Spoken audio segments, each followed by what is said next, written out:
Hello everyone. तो आज हम स्टार्ट करेंगे हमारा सीबीएसई क्लास 12th इंग्लिश का पहला चैप्टर। अब सीबीएसई क्लास 12th इंग्लिश में दो टेक्स्ट बुक्स हैं, जिसमें से एक का नाम है फ्लेमिंगो और दूसरे का नाम है विस्टस। तो ये जो है हमारी ये फ्लेमिंगो है और ये जो है ये हमारी विस्टस है। तो आज हम फ्लेमिंगो शुरू करेंगे और फ्लेमिंगो में हम सबसे पहला जो लेक्चर है फ्लेमिंगो का, जिसका नाम है द लास्ट लेसन। यस, यहाँ पर एक कंट्राडिक्शन है कि ये वैसे तो चैप्टर पहला है इस बुक का, लेकिन इसका नाम है द लास्ट लेसन। अब ऐसा क्यों है ये भी हम इस चैप्टर के अंदर ही जानेंगे। तो सबसे पहले जो चैप्टर है ये द लास्ट लेसन, जो लिखा है अल्फोंस डोडिट ने। अब हम देखेंगे कि वहां पर सीन क्या है जहाँ की ये स्टोरी है। जैसे अब यहाँ पर क्या होता है कि फ्रेंको प्रशियन वॉर के टाइम की स्टोरी है ये। What is the meaning of Franco Prussian war? Franco का मतलब है फ्रेंच और फ्रांस, प्रशियन का मतलब है प्रशिया, जिसको आज हम जर्मनी के नाम से जानते हैं। तो फ्रांस और प्रशिया के बीच में वॉर हुआ था, और ये वॉर कब हुआ था? 1870 टू 1871 तक ये वॉर चला था। ये तब की स्टोरी है। अब इसमें क्या हुआ था, जो जर्मनी थी यानी जो प्रशिया थी, उसने फ्रांस के दो डिस्ट्रिक्ट्स के ऊपर अपना कब्जा कर लिया था। और वो दो कौन कौन से डिस्ट्रिक्ट्स थे? एक का नाम था एल्सेस और एक का नाम था लॉरेन। इसको हम एल्सेस प्रोनाउंस करते हैं एंड दिस इज लॉरेन। तो फ्रांस के दो डिस्ट्रिक्ट्स के ऊपर प्रशिया ने अपना कब्जा कर लिया था, जिनका नाम था एल्सेस और लॉरेन। अब सिंपल सी बात है, अगर कोई एक देश दूसरे देश के ऊपर कब्जा करेगा तो सबसे पहले वहां क्या चेंज लेकर आएगा? उनके लोगों के कल्चर में चेंज लेकर आएगा। वहां पर वो अपना कल्चर इम्पोज करेंगे, तभी तो वहां के लोगों को जो उनका रहना है, जो उनका लाइफस्टाइल है, वो चेंज होगा। और कल्चर में सबसे पहले अगर कुछ आता है तो वो आती है लैंग्वेज। ऐसा ही कुछ प्रशिया के लोगों ने करा था। प्रशिया के बर्लिन की तरफ से एक ऑर्डर आया था कि जर्मन लैंग्वेज इम्पोज कर दी जाए उन दो डिस्ट्रिक्ट्स के ऊपर जिनके ऊपर प्रशिया ने कब्जा किया था, that is Alsace and Lorraine. अब इससे क्या होगा? By an order from Berlin, German language was imposed on French speaking people of Alsace and Lorraine. जो फ्रेंच स्पीकिंग पीपल थे एल्सेस और लॉरेन के, उनके ऊपर उन्होंने जर्मनी इम्पोज कर दी थी। ऐसा ऑर्डर आया था। और कहां से आया था? बर्लिन से आया था। फ्रांस। अब इसमें क्या है, अब यहाँ पर एक कैरेक्टर आता है सबसे पहले, जो इस स्टोरी के नरेटर है, जो इस स्टोरी को बता रहा है। That is a school boy, little school boy, जिसका नाम है Franz. Franz, the narrator of the story, who belongs to France, has never taken his language seriously and later he realizes the value of his own language. अब वहां पर एक बच्चा है जिसका नाम है फ्रेंच। उसने कभी जो उनकी लैंग्वेज थी फ्रेंच, उसको कभी उसने ज्यादा वैल्यू नहीं दी। लेकिन जब वहां पर प्रशिया ने कब्जा करा, जब उनके लोगों के ऊपर जर्मनी इम्पोज होने वाली थी, तब उसको रियलाइज होता है अपनी लैंग्वेज की जो अहमियत है, जो इम्पोर्टेंस है। अब इसमें ये जो है आपके नोट्स हैं, अगर जो मैं इस पे लिखते जा रही हूँ, आप वो नोट्स अपने पास या तो स्क्रीनशॉट ले लेना, वरना मैं इसकी पीडीएफ भी अपलोड कर दूंगी, और आप चाहे इनको लिख लेना कहीं। ये बिल्कुल शॉर्ट नोट्स हैं, और अगर आपके पास इतना टाइम नहीं है कि आप चैप्टर पढ़ पाओ, आप सिर्फ इन नोट्स को पढ़ के अगर आप एग्जाम जाएंगे तो आप डेफिनेटली क्वेश्चन सॉल्व कर लेंगे। अब एक बार मैं जो मैंने बताया है इसका ओवरव्यू दे देती हूँ कि हुआ क्या था।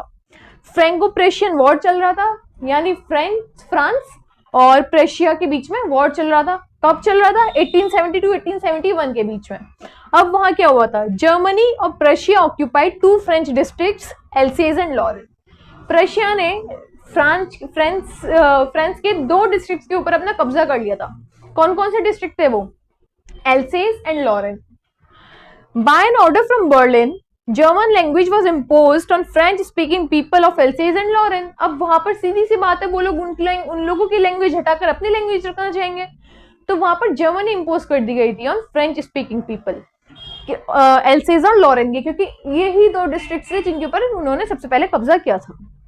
अब इसमें एक कैरेक्टर की एंट्री होती है फ्रांस, जो कि एक लिटिल स्कूल बॉय है, और वो इस स्टोरी का नरेटर भी है। वो कभी उसने फ्रेंच को सीरियसली नहीं पढ़ा, और जब उन लोगों के ऊपर जर्मनी इम्पोज होने वाली थी तब उसको रियलाइज हुई कि हाँ उसको फ्रेंच जो है सही से पढ़ लेनी चाहिए थी।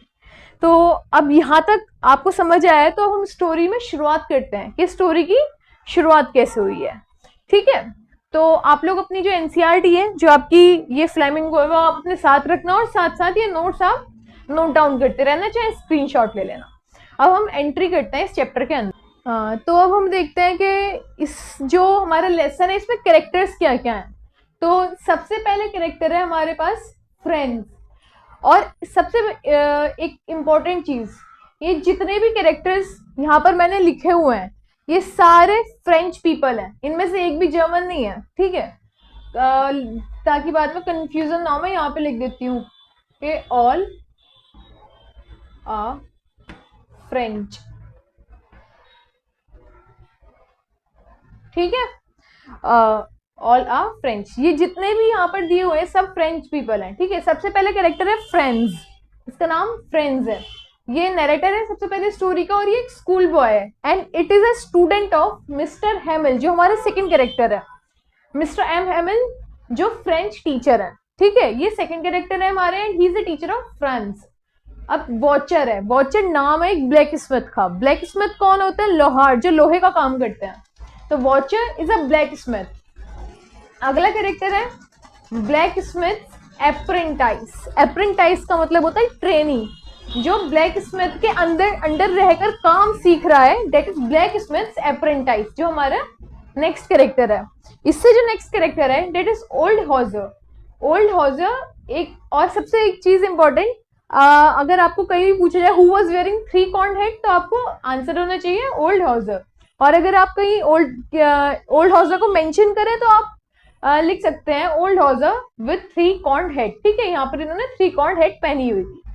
इससे क्या होता है, हमारा इंप्रेशन अच्छा जाता है। अगर हम सेम जो चीजें हमें मेंशन दी होती है हमारी एनसीईआरटी में, उनको हम लिखते हैं। तो ये कैरेक्टर ये हो गया old Hauser, he was wearing a 3 corn head.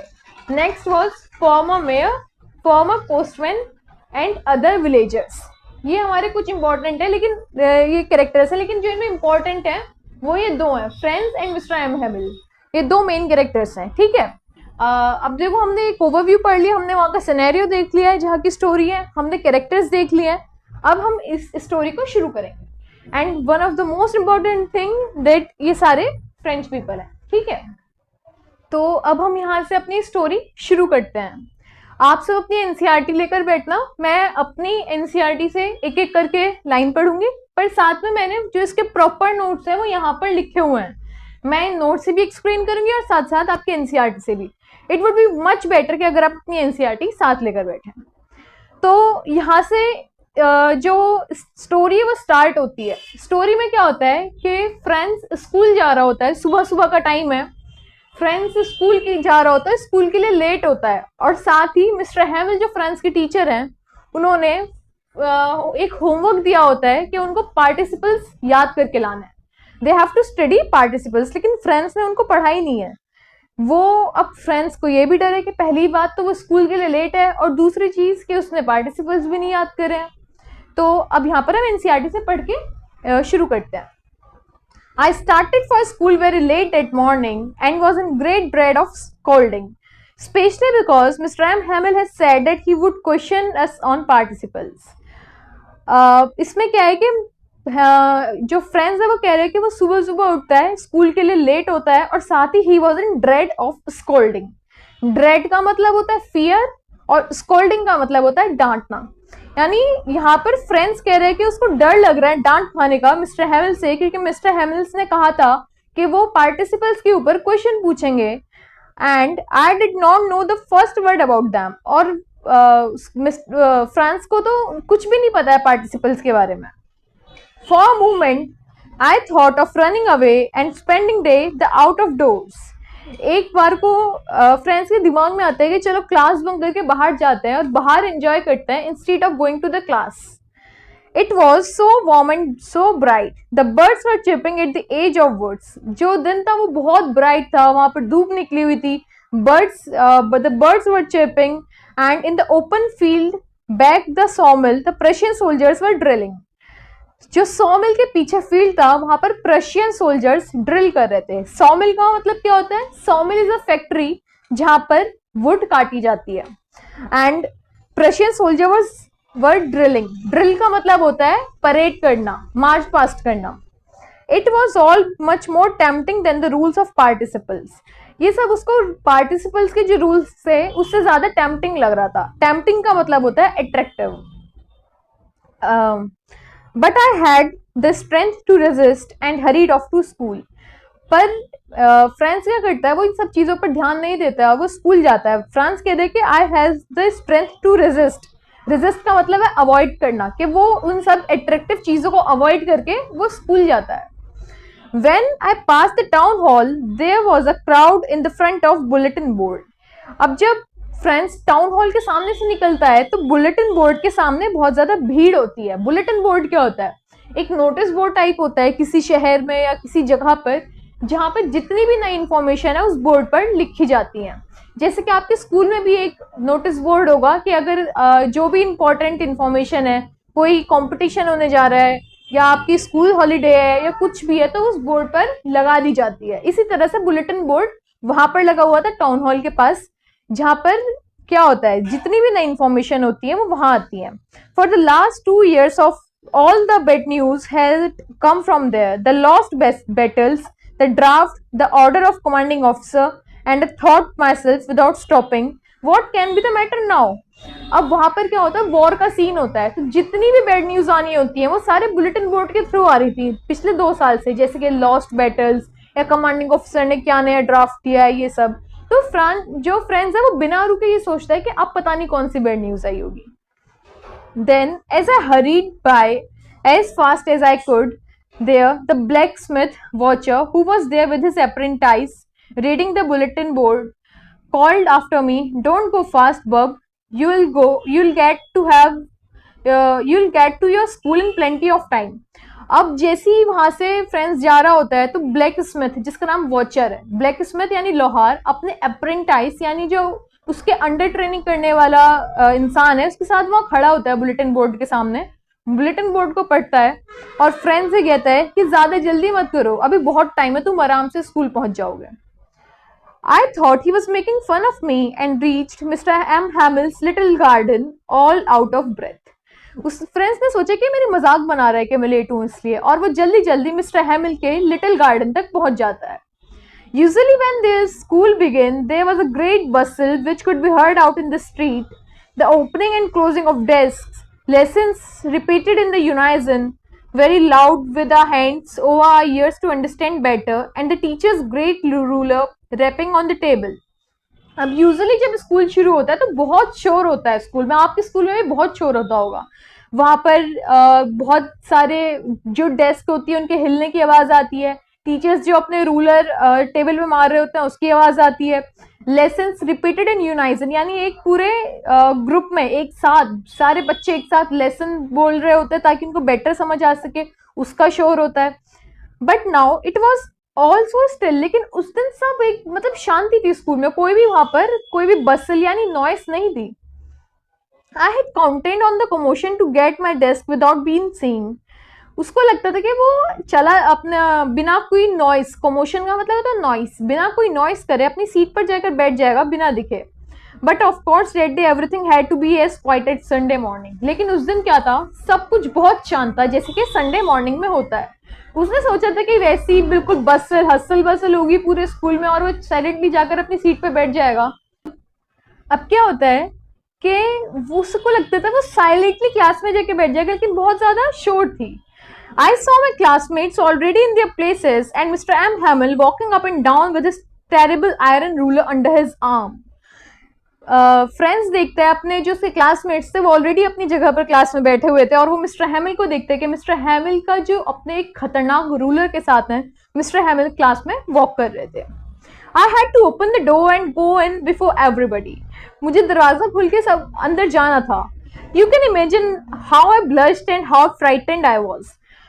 Friends कहते हैं कि मुझे जाना सारे, अब आप खुद इमेजिन करें कि बिल्कुल साइलेंस है स्कूल में, आपकी क्लास में बिल्कुल साइलेंस है, टीचर पढ़ा रहे हैं, सारे बच्चे पढ़ रहे हैं और आप लेट हो, ऊपर से आप पार्टिसिपल्स नहीं याद करके आए हो और आपको क्लास में दरवाजा खोल के अंदर जाकर बैठना है, तो थोड़ा सा एम्बेरसिंग वो होगा। तो फ्रांस वॉज ब्लशिंग, ठीक है।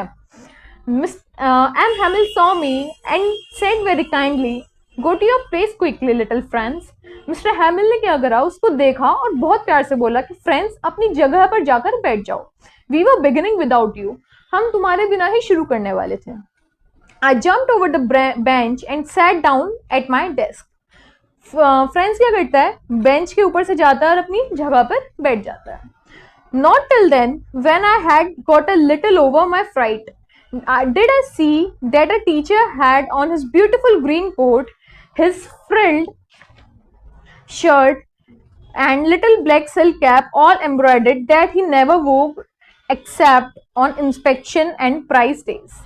अब फ्रेंड्स का जो डर था वो भी पूरा खत्म होके नहीं आया था, इतने में फ्रेंड्स देखता है कि जो उसके टीचर ने, उन्होंने अपना ब्यूटीफुल ग्रीन कोट पहना हुआ है with frilled shirt and the little black silk, जो ब्लैक सिल्क कैप, जो कि वो सिर्फ पहना करते थे कब कब, या तो इंस्पेक्शन डेज पे वरना प्राइस डेज पे। अब एक चीज बहुत इंपॉर्टेंट है कि यहाँ पे क्वेश्चन किस तरह से बनता है। सबसे पहले तो क्वेश्चन बनता है कि डिस्क्राइब के क्या मतलब। अब यहाँ पर मैंने आपको बताया था ना कि फ्रेंड्स अपने स्कूल जा रहे थे, लेकिन वहां उससे ज्यादा टेम्पटिंग उसको क्या लग रहा था, बाहर का नजारा लग रहा था। तो ये भी आपसे पूछ लिया जा सकता है कि बाहर का जो सीन था उसको डिस्क्राइब करो। तो ये जो एनसीईआरटी की लाइंस हैं, एग्जैक्ट ये लाइंस मैंने यहाँ लिखी हुई हैं। द डे, यहाँ से, the day warm and bright, the day was warm and bright, the birds were chirping at the edge of woods and in open field back of sawmill Prussian soldiers were drilling. क्या क्या हो रहा था, day warm था, bright था, birds were chirping, और sawmill के पीछे वाला जो फील्ड है वहां पर पर्शियन सोल्जर्स क्या कर रहे थे, ड्रिल कर रहे थे। अब यहाँ पर इसी तरह से एक क्वेश्चन यहाँ अगर पूछा जाए, डिस्क्राइब के मिस्टर हैमिल ने उस दिन क्या क्या पहना हुआ था, तो यू हैव टू डिस्क्राइब, बिल्कुल एग्जैक्ट एनसीईआरटी की लाइन आपको लिख के आनी है अगर आपको फुल मार्क्स चाहिए। तो आपको क्या लिखना है, mister Hamel was wearing his beautiful green coat, his frilled shirt and a little black silk cap all embroidered that he never wore except on inspection and the prize days. ठीक है, आपको exactly लिख कर आना है। अब इससे आगे पढ़ते हैं। देखो एक बार ये नोट्स और इन पे और नजर डालते हैं कि फ्रेंड्स क्या था, अभी तक समरी हो जाएगी। Franz was late for school, Franz did learn participles given by mister M Hamel, the day was warm and bright, the birds were chirping at the edge of woods, and in open field back of sawmill Prussian soldiers were drilling. अब क्या होता है, Franz was running to school and saw crowd in front of bulletin board. Watcher and his apprentice saw Franz and said, "Don't go fast, you have plenty of time." The school was quiet as Sunday morning. ठीक है, जो school था बिल्कुल शांत था। अब क्या क्या हो चुका है, वो अपने क्लास में एंटर कर चुका है फ्रेंड्स, और जो मिस्टर हैमिल थे उन्होंने उस क्लास में एंट्री दे दी है। Besides, the whole school seemed so strange and solemn. Solemn का मतलब होता है सीरियस। उस दिन जब फ्रेंड्स अपने स्कूल में एंटर करते तो स्कूल उसको बहुत ज्यादा स्ट्रेंज लगता है और बहुत सीरियस लगता है। But the thing that surprised me the most was to see on the back benches that were always empty, the village people sitting quietly like ourselves. जो बैक बेंचेस उसकी क्लास में हमेशा खाली रहती थी, आज वो देखता है कि उस बैक बेंचेस पर विलेज के लोग बैठे हुए हैं। ओल्ड हॉजर विद हिज 3 कॉर्न्ड हेड, एक ओल्ड हॉजर बैठा हुआ है जिसने 3 कॉर्न्ड हेड पहनी हुई है। The former mayor, the former postman and several other besides. Everybody looked sad and Hauser had brought an old primer thumbed at the edges, and he held it open on his knees and his great spectacles lying across the pages. अब उस दिन क्या दिखता है कि villages class में बैठे हुए हैं और जो ओल्ड हॉजर है उसने 3 कॉर्न्ड हेड पहनी हुई है और वो एक प्राइमर क्या होता है, एक बुक होती है जो बेसिक जैसे अल्फाबेट्स की बुक हुई या कुछ हुई, एक बुक लेकर जो है ओल्ड हॉजर वो आया हुआ है और वो बुक पुरानी है। ठीक है, टॉर्न्ड वो थम्ब्ड है, थम्ब्ड का मतलब होता है फटी हुई और डैमेज्ड है, और उसने अपने वो जो प्राइमर है वो अपनी नीज पर खोला हुआ है और उसके स्पेक्टिकल्स वहां पर रखे हुए हैं। While I was wondering about it all, M. Hamill, mounted on his chair, in the same grave and gentle tone which he used to tell me which he used to me, said, "My children, this is the last lesson I shall give you." अब क्या होता है, mister M हैमिल खड़े होते हैं और same उसी serious tone में, जिस सीरियस टोन में उन्होंने फ्रेंड्स को कहा था कि आओ क्लास में बैठो, हम तुम्हारे बिना ही शुरू करने वाले थे, उसी सेम सीरियस टोन में मिस्टर हैमिल कहते हैं कि my children, this is the last lesson I shall give you, कि बच्चों ये लास्ट लेसन है जो मैं तुमको पढ़ा पाऊंगा. The order has come from Berlin to teach only German in the schools of Alsace and Lorraine. Berlin से ऑर्डर आया है कि एल्सेज और लॉरेन के स्कूल्स में सिर्फ जर्मन पढ़ाई जाए. The new master comes tomorrow, this is your last French lesson. जो नए टीचर हैं आपके जर्मनी के वो कल आ जाएंगे और ये आपका फ्रेंच का लास्ट लेसन है. I want you to be very attentive. मैं चाहता हूं कि ये लास्ट लेसन है तो आप बहुत ज्यादा अटेंटिव रहें. What a thunder clap these words to me. अब फ्रेंड्स कह रहे हैं कि ये वर्ड्स मेरे लिए थंडर क्लैप, मतलब एक शॉक की तरह थे. Oh the wretches, wretches का मतलब होता है unfortunate. Oh the wretches, that was what they had put at the town hall. जब फ्रेंड्स स्कूल जा रहे थे तो उसको टाउन हॉल के सामने बुलेटिन बोर्ड दिखा था, तब उसने सोचा था कि पता नहीं अब क्या न्यूज आई है. तो अब इसको पता लगता है कि अरे ये तो वो न्यूज है कि हम अब जो है फ्रेंच नहीं पढ़ पाएंगे, अब हमें जर्मनी पढ़नी पड़ेगी. My last French lesson. Why? I hardly knew how to write. Friends कह रहे हैं कि अभी तो मुझे सही से लिखनी भी नहीं आई है. I should never learn anymore. क्या अब और सीख नहीं पाऊंगा. I must stop there then. Oh, how sorry I was for not learning my lessons, for seeking bird's egg or going sliding on the Sa. अब फ्रेंड्स कहते हैं कि अब तो फ्रेंड्स में पढ़ भी नहीं पाऊंगा, मुझे तो मुश्किल से लिखी भी नहीं जाती मुझसे. अब क्या मैं इसको इतना ही सीखा रह जाऊंगा, इसको मैं और सीख भी नहीं पाऊंगा. अब उसको रिग्रेट होता है कि उसने क्यों नहीं पढ़ा. वो क्यों बाहर बर्ड्स की एग्स देख रहा था, वो सार वहां की एक रिवर है फ्रेंड्स की, वो क्यों सार में स्लाइड करने चला जाता था. My books that had seemed a nuisance a while ago. Nuisance का मतलब होता है बर्डन, कि वो बुक्स जो मुझे आज तक एक बर्डन की तरह लगती थी, so heavy to carry my grammar, my history of saints, old friends now, कि जो बुक्स मुझे इतनी भारी लगती थी, एक बर्डन लगती थी, वो they are now my old friends. अब मैं उनको नहीं पढ़ूंगा. और that I couldn't give up. And M. Hamill too, the idea that he was going away, that I should never see him again, made me forget all about his ruler and how cranky he was. अब friends कह रहे हैं कि अब मैं mister हैमिल को कभी नहीं देख पाऊंगा, इनसे कभी नहीं मिल पाऊंगा. इस चीज के गम में वो ये भी भूल गया कि मिस्टर हैमिल कितने ज्यादा स्ट्रिक्ट और क्रैंकी का मतलब था शॉर्ट टेम्पर्ड हुआ करते थे. Poor man. It was his honor of his last lesson that he had put on his fine clothes. Now I understood why old man of the village was sitting there in the back of the room. It was because they were sorry too that they had not gone to school more. It was their way of thanking a master for his 40 years of faithful service, of showing their respect for a country that was theirs no more. अब क्या होता है कि friends को समझ आता है कि आज मिस्टर हैमिल ने जो अपने फाइन संडे क्लॉथ्स हैं जो वो स्पेशल ओकेजन्स पे पहना करते थे, वो आज क्यों पहने हुए हैं. उसको समझ आता है कि आज विलेजर्स क्यों बैठे हुए हैं. उसको लगता है कि विलेजर्स को भी कहीं ना कहीं सॉरी फील हो रहा होगा कि वो और स्कूल क्यों नहीं जा पाए. और वो जो हमारे टीचर हैं मिस्टर एम हैमिल, उनको वो थैंक यू बोलना चाहते हैं कि उन्होंने 40 ईयर सर्विस दी है हमारी लैंग्वेज के लिए.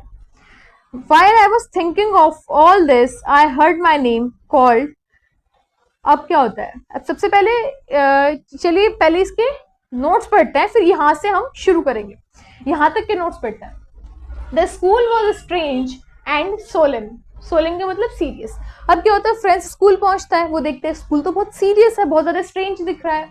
Old Hauser, former mayor, former postman and some villagers are sitting on the back benches and were looking sad. कुछ विलेजर्स जैसे कि old Hauser, former postman, former mayor, ये सब बैठे हुए थे और बहुत सीरियस लग रहे थे, बहुत सैड लग रहे थे. Mister M Hamill told everyone about the orders from Berlin. अब क्या होता है, मिस्टर एम हैमिल जो बर्लिन से ऑर्डर आए होते हैं कि अब उनको फ्रेंच नहीं पढ़ाई जाएगी, उनको सिर्फ जर्मन पढ़ाई जाएगी, इसके बारे में बताते हैं.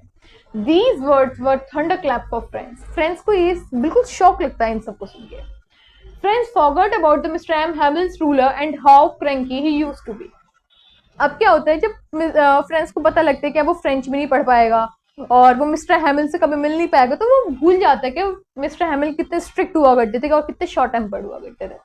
Now friends understood why villagers are sitting in the class and why mister Hamel wore his fine Sunday clothes. अब फ्रेंड्स को समझ आता है कि मिस्टर हैमिल ने अपने जो संडे क्लोथ्स थे स्पेशल ओकेजन वाले वो क्यों पहने हुए थे और जो विलेजर्स थे क्लास में क्यों बैठे हुए थे. It was villagers' way of thanking Mr. M. Hamill for service of 40 years. उसको लगता है कि जो मिस्टर एम हैमिल ने 40 ईयर्स तक हमारी लैंग्वेज के लिए ये सर्विस दी है, उसको थैंक करने के लिए विलेजर्स वहाँ बैठे हुए थे और साथ में विलेजर्स को इस और भी फील हो रहा था कि वो और स्कूल क्यों नहीं जा पाए. द लास्ट लेसन जो हमारा चैप्टर है इसका फर्स्ट पार्ट यही कंप्लीट होता है. अभी हम इसको अगले पार्ट से कंटिन्यू करेंगे. And I hope you like this video and thank you so much for watching.